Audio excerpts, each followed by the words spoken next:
जय श्रीमन नारायण। भगवान विष्णु और माता लक्ष्मी आप सभी भक्तजनों पर सदैव अपनी कृपा दृष्टि बनाए रखे। आप सभी भक्तजनों को मेरी तरफ से फाल्गुनी पूर्णिमा की ढेर सारी शुभकामनाएं। सत्यनारायण व्रत करने से और कथा सुनने से पुण्य फल की प्राप्ति होती है। श्री सत्यनारायण पूजा भगवान नारायण का आशीर्वाद लेने के लिए की जाती है, जो भगवान विष्णु के रूपों में से एक है। इस रूप में भगवान को सत्य का अवतार माना जाता है। हालांकि सत्यनारायण पूजा करने के लिए कोई निश्चित दिन नहीं है, लेकिन पूर्णिमा या पूर्णिमा के दौरान इसे करना बेहद शुभ माना जाता है। सत्य को ईश्वर मानकर निष्ठा के साथ समाज के किसी भी वर्ग का व्यक्ति यदि किसी व्रत व कथा का श्रवण करता है तो उसे निश्चित ही मनोवांछित फल की प्राप्ति होती है। शास्त्रों में कहा गया है कि सत्यनारायण की कथा कराने से हजारों साल तक किए गए यज्ञ के बराबर फल मिलता है। साथ ही सत्यनारायण की कथा सुनने का सौभाग्य की बात माना गया है।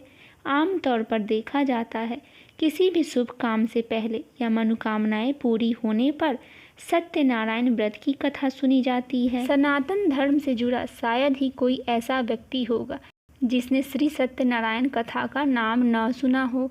इस कथा को सुनने का फल हजारों साल तक किए गए यज्ञ के बराबर माना जाता है। शास्त्रों के मुताबिक ऐसा माना गया है कि इस कथा को सुनने वाला व्यक्ति अगर व्रत रखता है तो उसके जीवन के दुखों को श्री हरि विष्णु खुद ही हर लेते हैं। स्कंद पुराण के मुताबिक भगवान सत्यनारायण श्री हरि विष्णु का ही दूसरा रूप है। इस कथा की महिमा को भगवान सत्यनारायण ने अपने मुख से देवर्षि नारद को बताया है। पूर्णिमा के दिन इस कथा को सुनने का विशेष महत्व है। कलयुग में इस व्रत कथा को सुनना बहुत प्रभावशाली माना गया है। जो लोग पूर्णिमा के दिन कथा नहीं सुन पाते वे कम से कम भगवान सत्यनारायण का मन में ध्यान कर ले, विशेष लाभ होगा। पुराणों में ऐसा भी बताया गया है जिस स्थान पर श्री सत्यनारायण भगवान की पूजा होती है, हर एक पूर्णिमा को वहाँ पे सभी देवी देवताओं का वास होता है। आइए श्री सत्यनारायण भगवान की कथा सुनते हैं। श्री सत्यनारायण कथा का पहला अध्याय। एक समय की बात है, नैशिर्य तीर्थ में सौनकादिक 88,000 ऋषियों ने श्री सूत जी से पूछा, हे प्रभु, इस कलयुग में वेद विद्या रहित मनुष्यों को प्रभु भक्ति किस प्रकार मिल सकती है तथा उनका उद्धार कैसे होगी। हे मुनि श्रेष्ठ, कोई ऐसा तप बताइए जिससे थोड़े समय में ही पुण्य मिले और मन वांछित फल भी मिल जाए। इस प्रकार की कथा सुनने की हम इच्छा रखते हैं। सर्वशास्त्रों के ज्ञाता सूत जी बोले, हे वैष्णवों, मैं पूज्य आप सभी ने प्राणियों के हित की बात पूछी है, इसीलिए मैं एक ऐसे श्रेष्ठ व्रत को आप लोगों को बताऊंगा जिसे नारद जी ने लक्ष्मी नारायण जी से पूछा था और लक्ष्मीपति ने मुनि श्रेष्ठ नारद जी से कहा था। आप सब इसे ध्यान से सुनिए। एक समय की बात है, योगी राज नारद जी दूसरों के हित की इच्छा के लिए अनेक लोकों में घूमते हुए मृत्यु लोक में आ पहुँचे। यहाँ उन्होंने अनेक योनियों में जन्मे प्रायः सभी मनुष्य को अपने कर्मों द्वारा अनेकों दुखों से पीड़ित देखा। उनका दुख देख नारद जी सोचने लगे कि कैसा यत्न किया जाए जिसके करने से निश्चित रूप से मानव के दुखों का अंत हो जाए। इसी विचार पर मनन करते हुए वह विष्णु लोक में गए। वहाँ वह देवों के ईश नारायण की स्तुति करने लगे, जिनके हाथों में शंख चक्र गदा और पद्म थे, गले में वरमाला पहने हुए थे। स्तुति करते हुए नारद जी बोले, हे भगवान, आपका आदि मध्य तथा अंत नहीं है। निर्गुण स्वरूप सृष्टि के कारण भक्तों के दुख दूर करने वाले आपको मेरा नमस्कार है। नारद जी की स्तुति सुन विष्णु भगवान बोले, हे मुनि श्रेष्ठ, आपके मन में क्या बात है? आप किस काम के लिए पधारे हैं उसे निसंकोच कहो। इस पर नारद मुनि बोले कि मृत्यु लोक में अनेक योनियों में जन्मे मनुष्य अपने कर्मों के द्वारा अनेकों दुखों से दुखी है। हे नाथ, आप मुझ पर दया रखते हैं तो बताइए कि वो मनुष्य थोड़े प्रयास से ही अपने दुखों से कैसे छुटकारा पा सकते हैं। फिर श्री हरि बोले, हे नारद, मनुष्यों की भलाई के लिए तुमने बहुत अच्छी बात पूछी है। जिसके करने से मनुष्य मोह से छूट जाता है, वह बात मैं कहता हूँ, उसे सुनो। स्वर्ग लोक और मृत्यु लोक दोनों में एक दुर्लभ उत्तम व्रत है जो पुण्य देने वाला है। आज प्रेमवश होकर मैं उसे तुमसे कहता हूँ। श्री सत्यनारायण भगवान का यह व्रत अच्छी तरह से विधान पूर्वक करके मनुष्य तुरंत ही यहाँ सुख भोग कर मरने पर मोक्ष प्राप्त कर लेता है। श्री हरि के वचन सुन नारद जी बोले कि उस व्रत का फल क्या है और उसका विधान क्या है, यह व्रत किसने किया था, इस व्रत को किस दिन करना चाहिए, सभी कुछ विस्तार से बताएं। नारद जी की बात सुनकर श्री हरि बोले, दुख और शोक को दूर करने वाला, यह सभी स्थानों पर विजय दिलाने वाला मानव को भक्ति और श्रद्धा के साथ शाम को श्री सत्यनारायण की पूजा धर्मपरायण होकर ब्राह्मणों और बंधुओं के साथ करनी चाहिए। भक्ति भाव से ही नैवेद्य, केले का फल, घी, दूध और गेहूं का आटा सवाए ले। गेहूं के स्थान पर साठी का आटा, शक्कर तथा गुड़ लेकर वह सभी भक्षण योग्य पदार्थ को मिलाकर भगवान का भोग लगाए। ब्राह्मणों सहित बंधु बांधवों को भी भोजन करवाए। उसके बाद स्वयं भोजन करे, भजन कीर्तन के साथ भगवान की भक्ति में लीन हो जाए। इस तरह से श्री सत्यनारायण भगवान का यह व्रत करने से मनुष्य की सारी इच्छाएं पूरी होती है। इस कली काल अर्थात कलयुग में मृत्यु लोक में मोक्ष की यही एक सरल उपाय बताया गया है। इति श्री सत्यनारायण व्रत कथा का प्रथम अध्याय संपूर्ण हुआ। बोलिए श्री सत्यनारायण भगवान की जय। आइए दूसरा अध्याय की शुरुआत करते हैं। सूत जी बोले, हे ऋषियों, जिसने पहले समय में इस व्रत को किया था उसका इतिहास कहता हूँ, ध्यान से सुनो। सुंदर काशीपुरी नगरी में एक अत्यंत निर्धन ब्राह्मण रहता था। भूख प्यास से परेशान वह धरती पर घूमता रहता था। ब्राह्मणों से प्रेम करने वाले भगवान ने एक दिन ब्राह्मण का वेश धारण कर उसके पास जाकर पूछा, हे विप्र, नित्य दुखी होकर तुम पृथ्वी पर क्यों घूमते हो? दीन ब्राह्मण बोला, मैं निर्धन ब्राह्मण हूँ, भिक्षा के लिए धरती पर घूमता हूँ। हे भगवान, यदि आप इसका कोई उपाय जानते हैं तो बताइए। वृद्धा ब्राह्मण कहता है कि श्री सत्यनारायण भगवान का मनोवांछित फल देने वाले हैं, इसीलिए तुम उनका पूजन करो। इसके करने से मनुष्य सभी दुखों से मुक्त हो जाता है। वृद्ध ब्राह्मण बनकर आए सत्यनारायण भगवान उस निर्धन ब्राह्मण को व्रत का सारा विधान बताकर अंतर्ध्यान हो गए। ब्राह्मण मन ही मन सोचने लगा कि जिस व्रत को वृद्ध ब्राह्मण करने को कह गया है, मैं उसे जरूर करूँगा। यह निश्चय करने के बाद उसे रात में नींद भी नहीं आई। वह सवेरे उठकर सत्यनारायण भगवान के व्रत का निश्चय कर भिक्षा के लिए चल दिया। उस दिन निर्धन ब्राह्मण को भिक्षा में बहुत धन मिला, जिससे उसने बंधु बांधवों के साथ मिलकर श्री सत्यनारायण भगवान का व्रत संपन्न किया।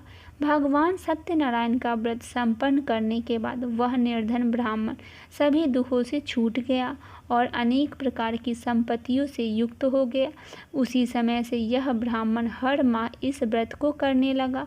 इस तरह से सत्यनारायण भगवान के व्रत को जो मनुष्य करेगा वह सभी प्रकार के पापों से छुटकारा, मोक्ष की प्राप्ति होगा। जो मनुष्य इस व्रत को करेगा वह भी सभी दुखों से मुक्त हो जाएगा। सूत जी बोले कि इस तरह नारद जी से नारायण जी का कहा हुआ श्री सत्यनारायण व्रत को मैंने तुमसे कहा। हे विप्र, मैं अब और क्या कहूँ? ऋषि बोले, हे मुनिवर, संसार में उस विप्र से सुनकर और किस किस ने इस व्रत को किया, हम सब इस बात को सुनना चाहते हैं। इसके लिए हमारा मन बहुत ही श्रद्धा भाव से व्याकुल है। सूत जी बोले, हे मुनियों, जिस जिसने इस व्रत को किया है वह सब सुनो। एक समय वही विप्र धन व ऐश्वर्य के अनुसार अपने बंधु बांधवों के साथ इस व्रत को करने को तैयार हुआ। उसी समय एक एक लकड़ी बेचने वाला बूढ़ा आदमी आया और लकड़ियां बाहर रखकर अंदर ब्राह्मण के घर में गया। प्यास से दुखी वह लकड़हारे उनको व्रत करते देख विप्र को नमस्कार कर पूछने लगे कि आप यह क्या कर रहे हैं तथा इसके करने से क्या फल मिलेगा, कृपया करके आप मुझे भी बताइए। ब्राह्मण ने कहा कि सब मनोकामनाओं को पूरा करने वाला यह सत्यनारायण भगवान का व्रत है। इनकी कृपा से ही मेरे घर में धन धान आदि की वृद्धि हुई है। विप्र से सत्यनारायण व्रत के बारे में जानकर लकड़हारे बहुत प्रसन्न हुआ।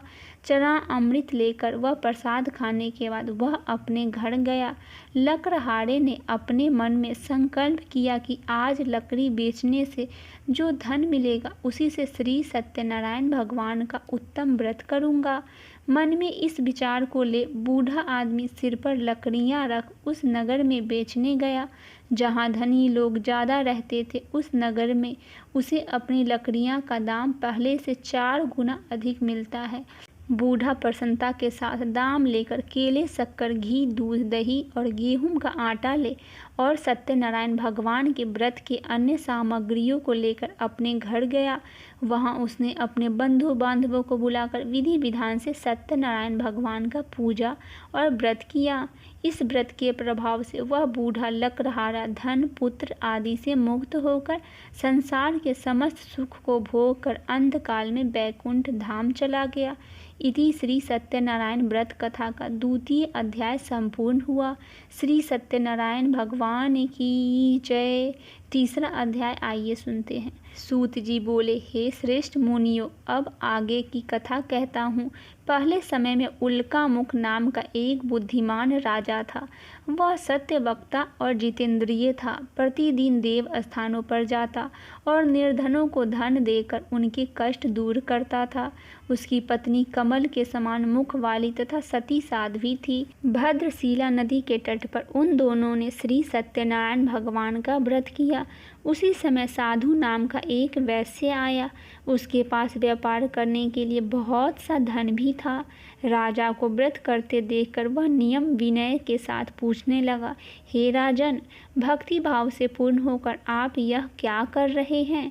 मैं सुनने की इच्छा रखता हूँ, तो आप मुझे बताइए। राजा बोले, हे साधु, आपने बंधु बांधवों के पुत्रादि की प्राप्ति के लिए एक महाशक्तिमान श्री सत्यनारायण भगवान का व्रत और पूजा कर रहा हूँ। राजा के वचन सुन साधु आदर से बोला, हे राजन, मुझे इस व्रत का सारा विधान कहिए। आपके कथानुसार मैं भी इस व्रत को करूँगा। मेरी भी संतान नहीं है और इस व्रत को करने से निश्चित रूप से मुझे संतान की प्राप्ति होगी। राजा से व्रत का सारा विधान सुन व्यापार से निवृत्त हो वह अपने घर गया। साधु वैश्य ने अपनी पत्नी को संतान देने वाले इस व्रत का वर्णन कह सुनाया और कहा कि जब मेरी संतान होगी तब मैं इस व्रत को करूँगा। साधु ने इस तरह से वचन अपनी पत्नी लीलावती से कहे।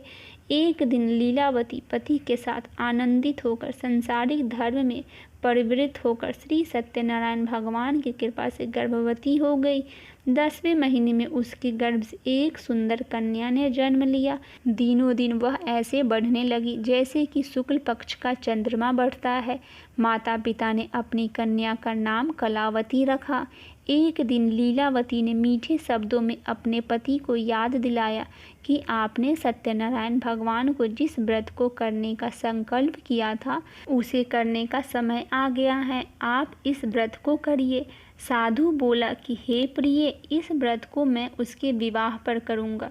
इस प्रकार अपनी पत्नी को आश्वासन देकर वह नगर की ओर चल दिया। कलावती पिता के घर में बड़ी हो रही थी। साधु ने एक बार नगर में अपनी कन्या को सखियों के साथ देखा तो तुरंत ही दूत को बुलाया और कहा कि मेरी कन्या के योग्य वर देख कर आओ। साधु की बात सुनकर दूत कंचन नगर में पहुंचा और वहां देखभाल कर लड़की के सुयोग्य बानिक पुत्र को ले आया। सुयोग्य लड़के को देख साधु ने बंधु बांधवों को बुलाकर अपनी पुत्री का विवाह करवा दिया। लेकिन दुर्भाग्य की बात यह है कि साधु ने अभी भी श्री सत्यनारायण भगवान का व्रत नहीं किया। इस पर श्री भगवान क्रोधित हो गए और श्राप दिया कि साधु को अत्यधिक दुख मिले। अपने कार्य में कुशल साधु बनिया जमाई को लेकर समुद्र के पास स्थित होकर रत्नासारपुर नगर में आ गया। वहां जाकर दामाद ससुर दोनों मिलकर चंद्रकेतु राजा के नगर में व्यापार करने लगे। एक दिन भगवान सत्यनारायण की माया से एक चोर राजा का धन चुराकर भाग रहा था।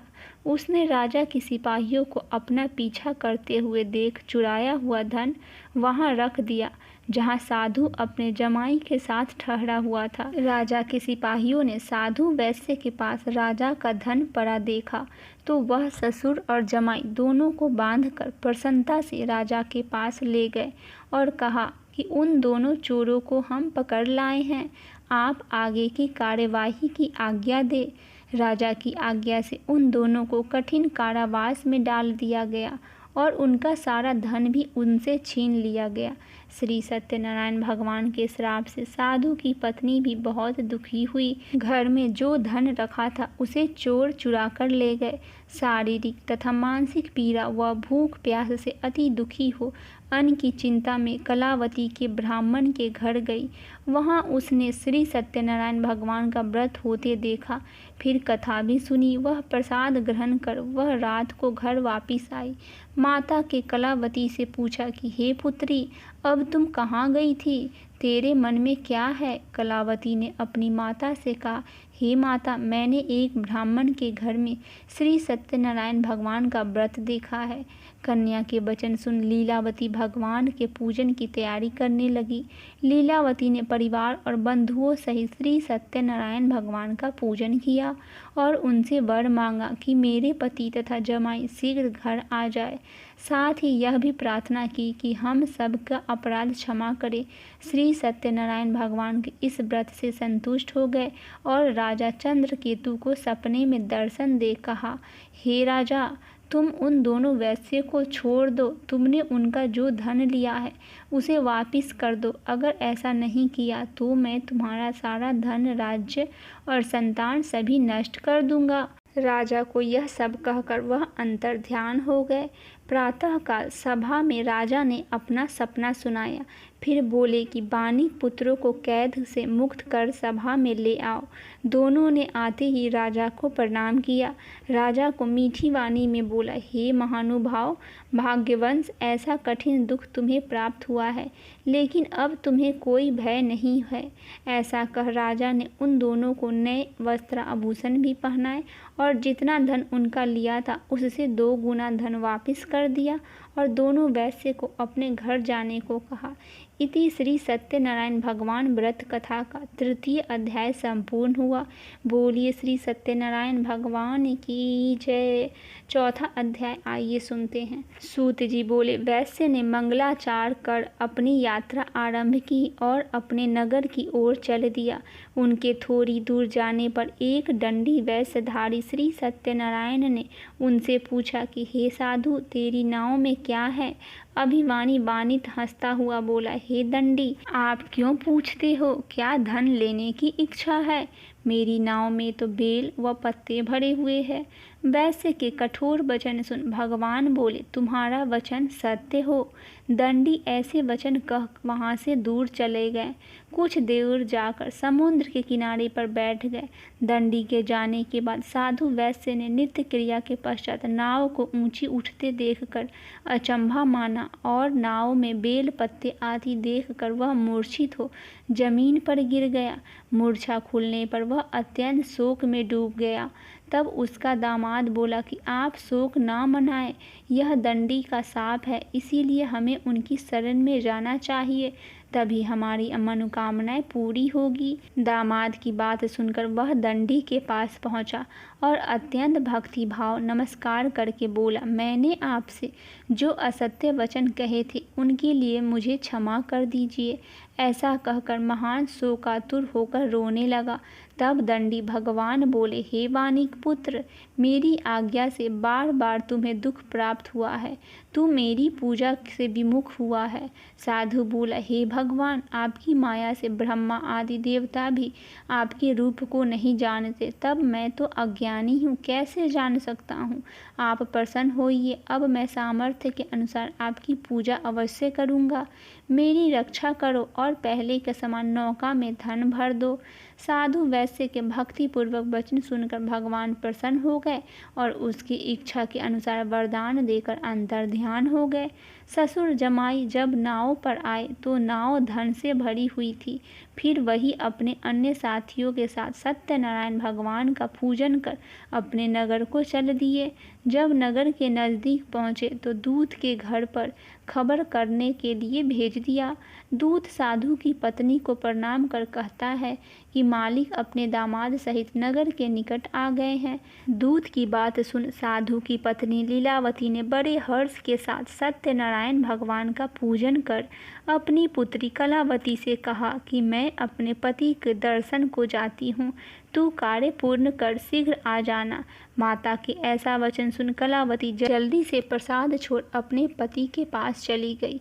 प्रसाद की अवज्ञा के कारण श्री सत्यनारायण भगवान रुष्ट हो गए और नाव सहित उसके पति को पानी में डुबा दिया।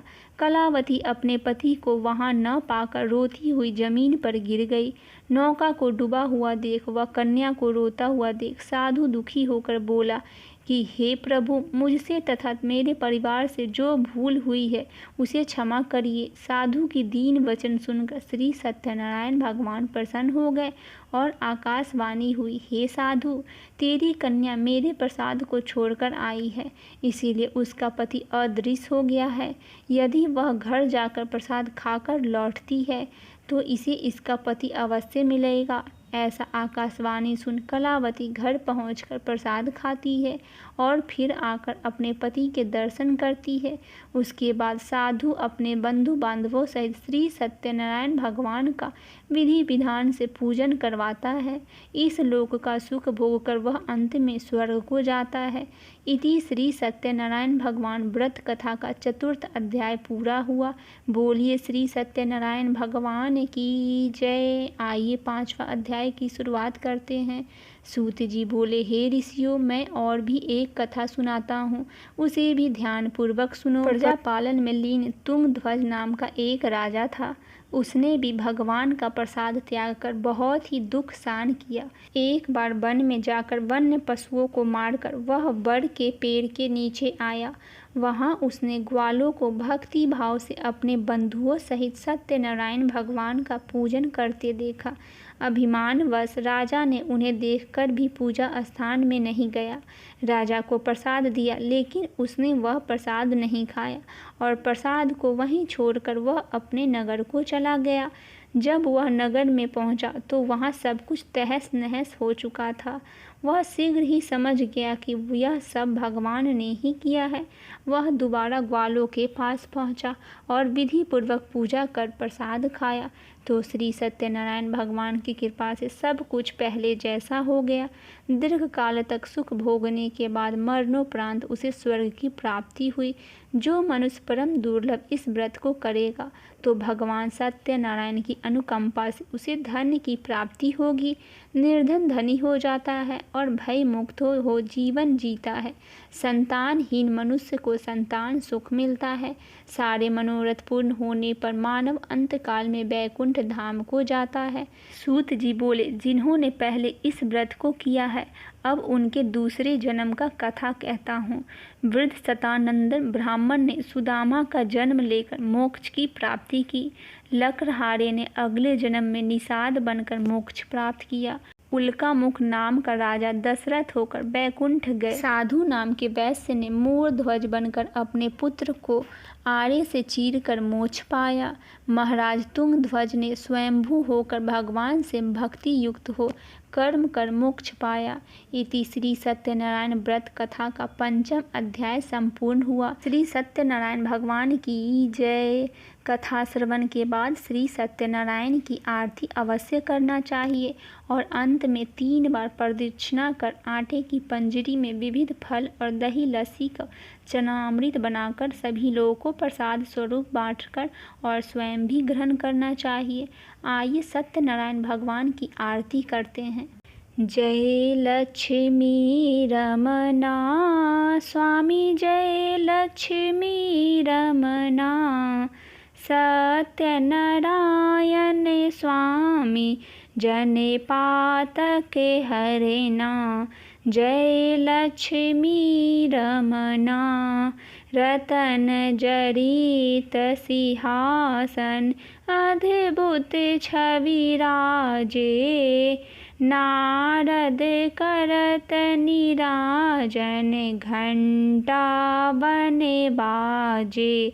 जय लक्ष्मी रमना प्रकट भये कलि कारण, द्विज को दरस दियो, बूढ़ो ब्राह्मण बन कर कंचन महल कियो। जय लक्ष्मी रमना दुर्बल भील कठारो, जिन पर कृपा करो, चंद्रचूंड के राजा, तिनकी विपत्ति हरे। जय लक्ष्मी रमना वैसे मनोरथ पायो, श्रद्धा तज दीन्ही, सो भले भोग प्रभु जी, फिर स्तुति कीन्ही।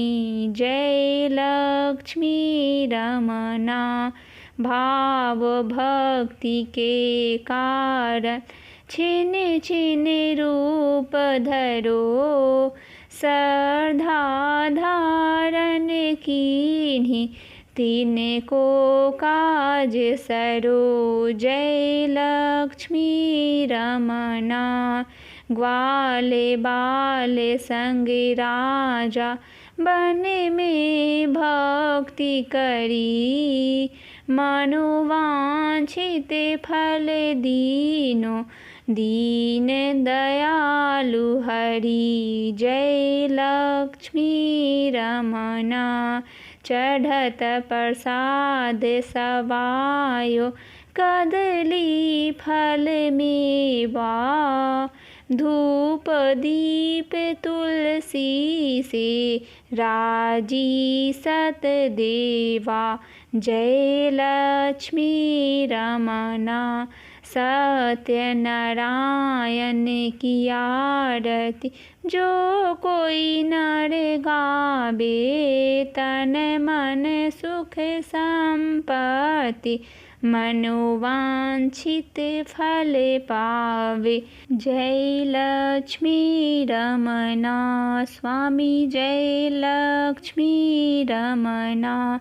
बोलिए भगवान श्री लक्ष्मी नारायण भगवान की जय, श्री सत्यनारायण भगवान की जय, श्री हरि विष्णु भगवान की जय।